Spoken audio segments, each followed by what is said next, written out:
Nih, kita dibilang selingkuh suaminya peran atau pembantu nah. Tahu di kepeng, memang itu pembantu tidak tahu diri. Bahaya tadi. Bahaya memang. Cucikan dulu celana aku sebentar. Aku pakai sebentar malam. Dede, belum selesai nih cucian piring, anak suruh pakai sedang cuci celana anak. Apa mau ini?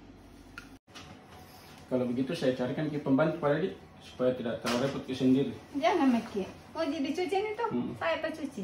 Ya.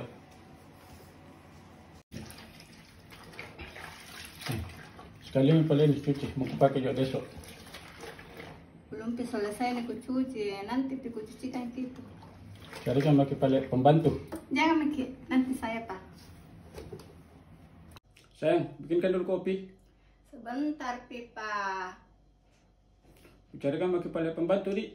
Tunggu Pipa, saya bikin sekarang. Terima kasih Bapak Sila.